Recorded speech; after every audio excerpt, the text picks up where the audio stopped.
দেখো নন্দ, গোপাল ঠাকুর আমার দিকে তাকিয়ে আছে। নন্দ, নন্দ, নন্দ, নন্দ তুমি কোথায়? নন্দ, নন্দ। লোকনাথ, লোকনাথ তুই ফিরে এসেছিস? কাকে ডাকছিস তুই? নন্দকে খুঁজছি গো। সে তো ওখানে তোর পুজোর অপেক্ষা করছে। না গো, সে যে এখানে দাঁড়িয়েছে।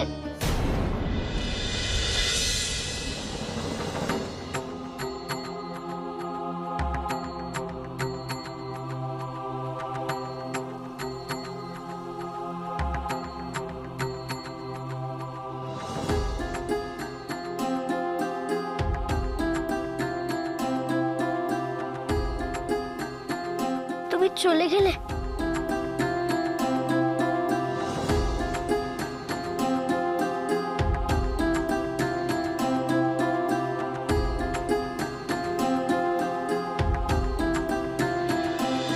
কষ্ট না পেলে কি বুঝতিস আমি তোকে কত ভালোবাসি?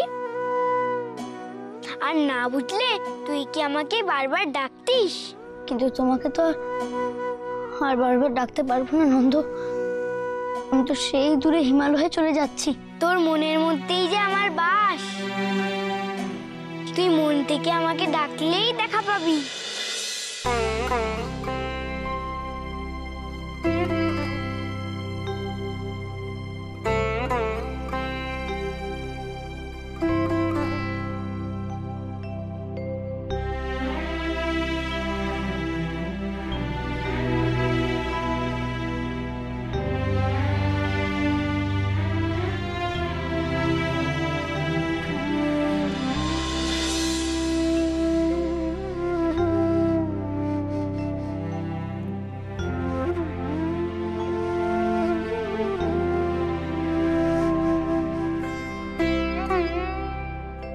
দেখ লোকনাথ, ঠাকুর তোর দিকেই তাকিয়ে আছে।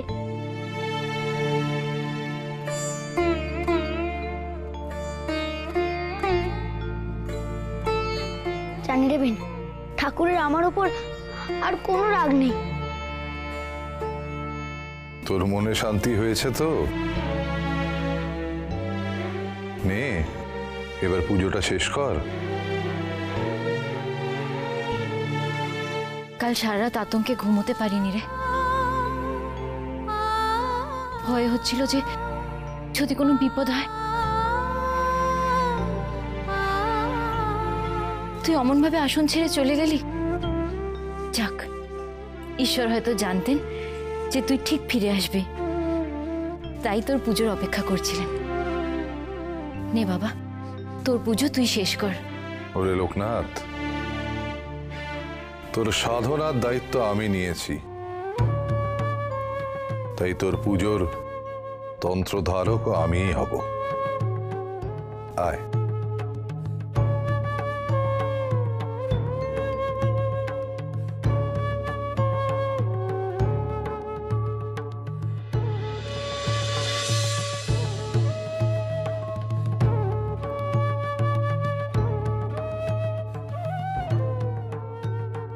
বল, আমার সঙ্গে বল।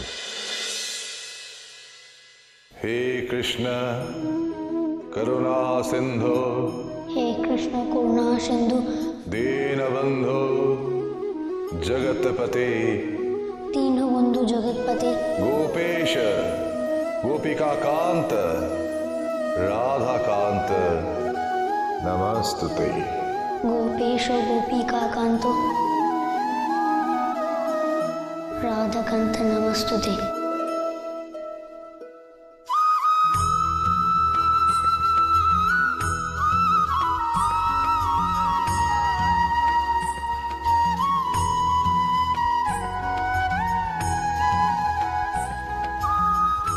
ডাক লোকনাথ,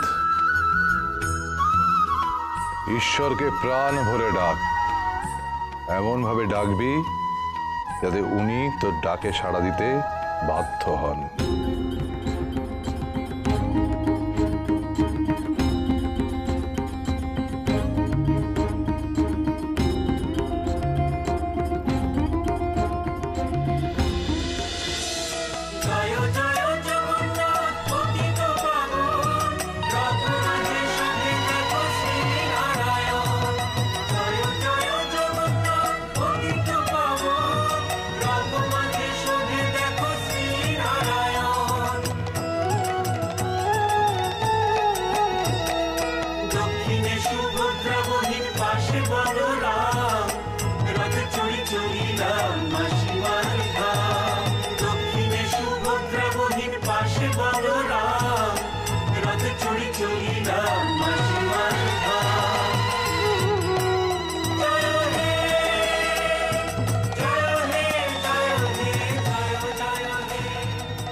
শেষ হয়ে গেল, এখনো তো বৃষ্টি এলো না।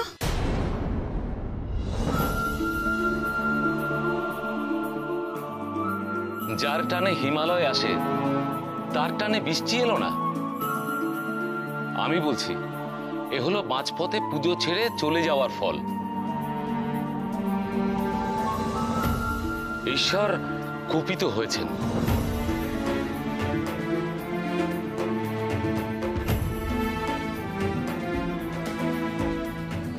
যদি ভুল হয়ে থাকে তাহলে সেটা আমার ভুল। তুমি গ্রামের সবাইকে শাস্তি দিও না ঠাকুর, রক্ষা করো তুমি।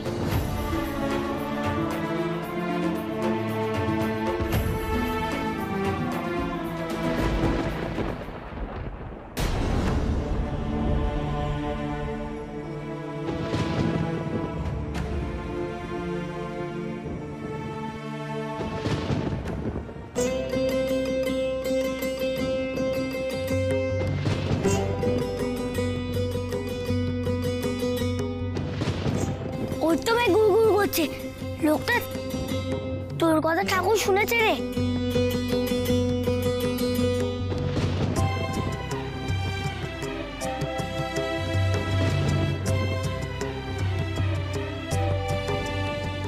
জয় জগন্নাথ দেবের জয়, জয় দীনবন্ধুর জয়। দেখো গো দেখো, ঠাকুরের আশীর্বাদে লোকনাথ আমাদের জন্য বৃষ্টি নিয়ে এসেছে।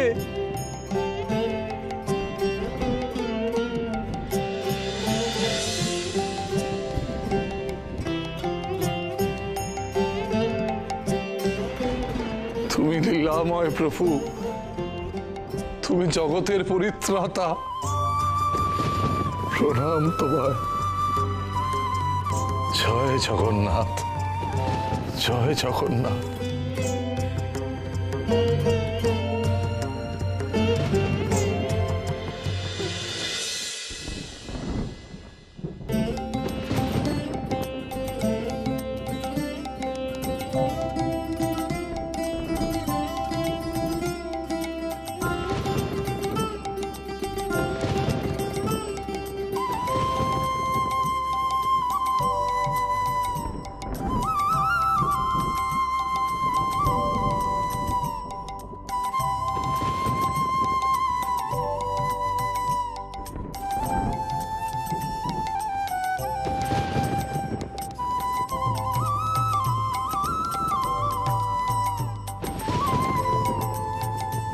বৃষ্টি, প্রাণটা জুড়িয়ে গেল। সত্যি দাদা, এতদিন পরে ধরণী মা আবার ঠান্ডা হবেন, আবার আমাদের গায়ে চাষাবাদ হবে, খেতে ফসল হবে, পুকুরের জল উপচে উঠবে, আমাদের গায়ে আর অন্নভাব থাকবে না গো।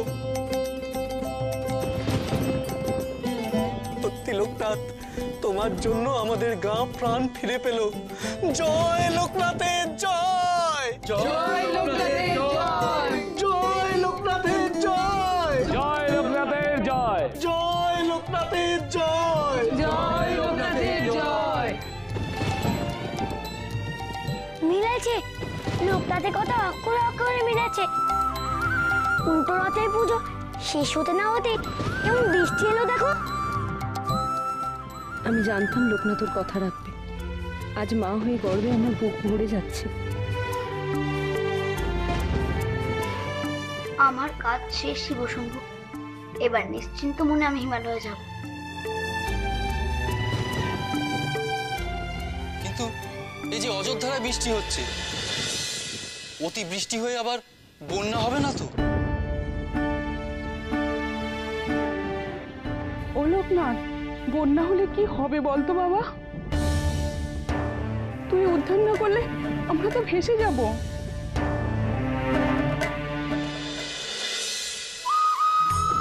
বৃষ্টি পেয়েও লোকের মনে শান্তি নেই, এখন আমার বন্যার ভয় পাচ্ছে। এত ভয় নিয়ে বাঁচা যায় নাকি? ঠিক বলেছ, আমি সবাইকে বোঝাচ্ছি। তোমরা আগে খারাপটাই কেন ভাবো বলো তো? জানো না, ভয় পেলে ভয় আরো চেপে ধরে, হাতের মুঠোয় থাকা সেই সুখটাও হারিয়ে যায়।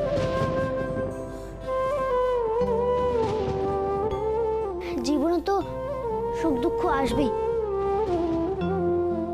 গীতায় আছে শুনুনি, চক্রবর্ত পরিবর্তনতে সুখানিচ দুঃখানিচ। সুখ যদি তোমরা সয়ে নাও, দুঃখটাকেও সয়ে নিতে হবে গো। এই যে তুমি বড় গভীর কথা বললে গো লোকনাথ, কিন্তু এই সহজ কথাটা আমরা কেউ মানতে পারি না। তুমি সাধনা করে সুখ দুঃখ জয় করার সহজ পথটা বলে দিও লোকনাথ। নন্দ, আমি পারবো তো সবার পথ খুঁজে দিতে?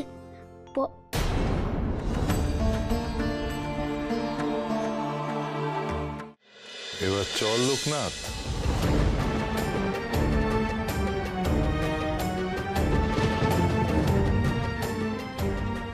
হ্যাঁ গুরুদেব, চলো। এবার আমাদেরকে যাত্রার অনুমতি দাও তোমরা। এই বৃষ্টির মধ্যে ছোট দুটো বাচ্চাকে নিয়ে বেরোবেন আচার্য মশাই?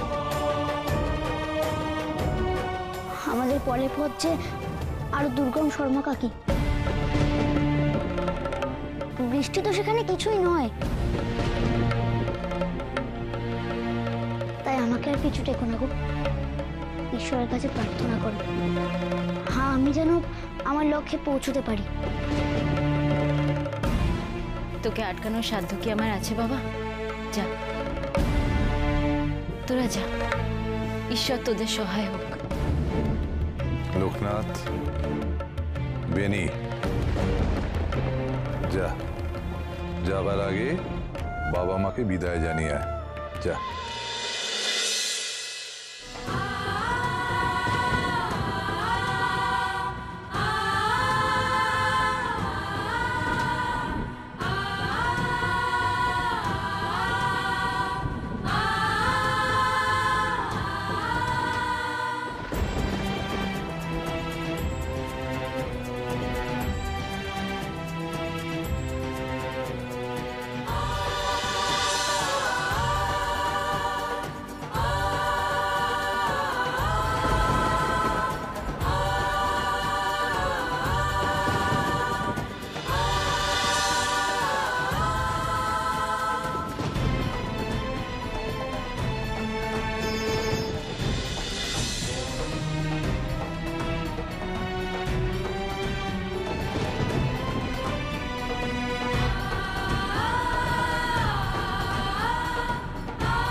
আসি গো মা। দাঁড়া লোকনাথ,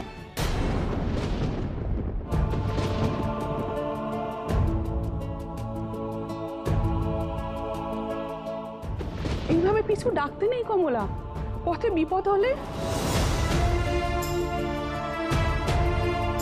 হে ভগবান, অজান্তে আমি কি ভুল করলাম? আমার ছেলের পিছন থেকে আমি কি অমঙ্গল ডেকে আনলাম ওর? কমলা, মন দুর্বল করো না। মা তার সন্তানকে যখন তখন ডাকবে, আর মায়ের ডাকে সাড়া দিতেই হয়। তাই মায়ের ডাকে পথ কখনো দুর্গম হয় না, বরঞ্চ সুগম হয়। আচ্ছা মা, বলো তো কি বলার জন্য তুমি ছেলেকে ডাকলে? তোকে যে বরাবরের মতো ছেড়ে দিচ্ছি বাবা, একবার তোকে আর বেনিকে নিজের হাতে খাইয়ে দেব না?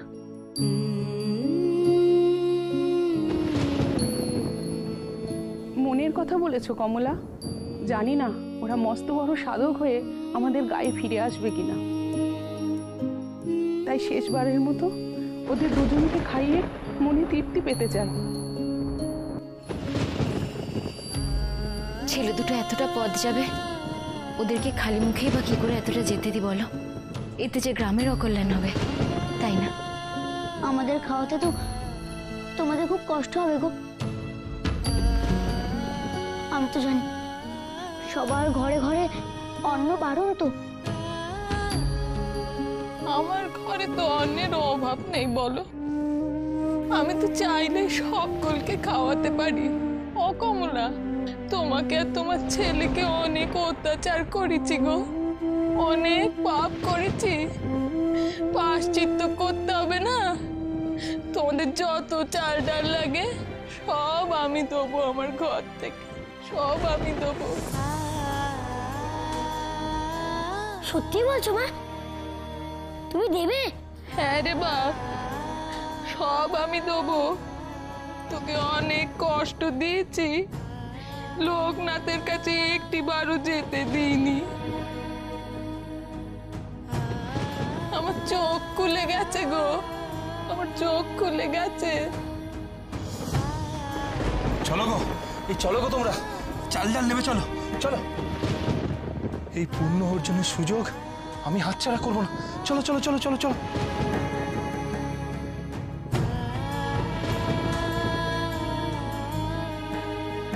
কমলা, তুমি আর সাবিত্রী ছেলে দুটোকে নিয়ে ঘরে এসো, আমি ওইদিকে রান্নার ব্যবস্থা করছি।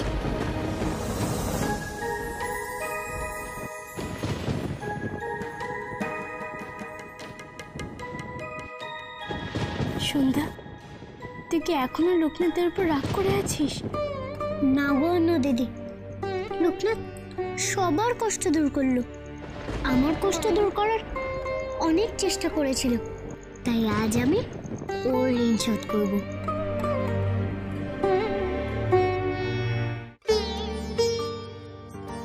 কই গো, এসো এসো এসো এসো।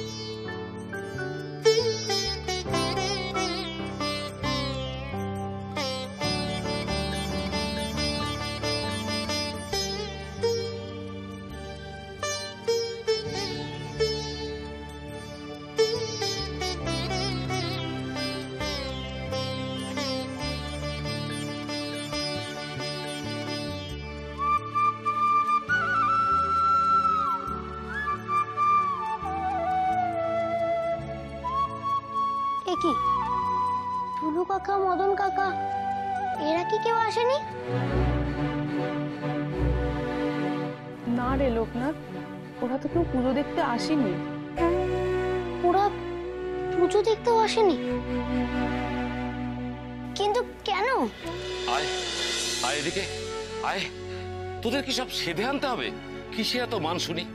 গতবার তো খেয়েছিলি, এবার কেন খাবি না?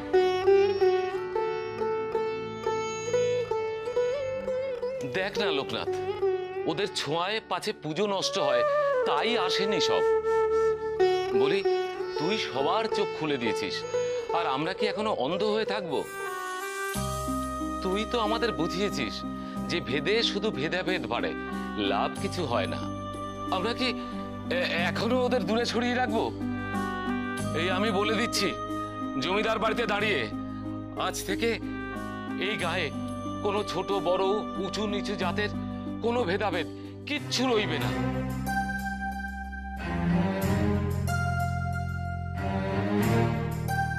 টুলু কাকা, তুমি তোমার জন্মের সময় ছিলে, তোমার হাতে খেয়েই আমি এই গ্রাম ছাড়বো গো। এসো, আমাকে খাওয়াও। ছোট ঠাকুর, এসো বলছি, আমাকে খাওয়াও, এসো।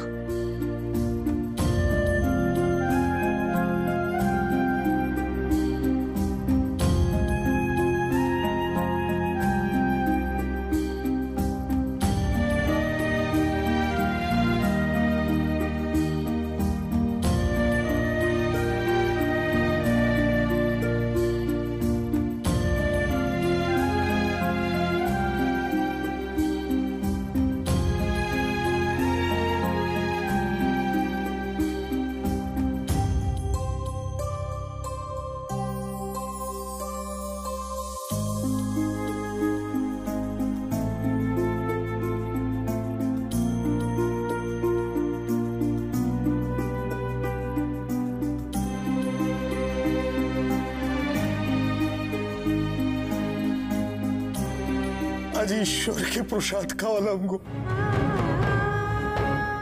ছোট ঠাকুর, ঈশ্বর ঠাকুর তুমি দেখো, এই দুনিয়ায় যারা অচ্ছুত রয়েছে তাদের কষ্ট তুমি ঘুচিও।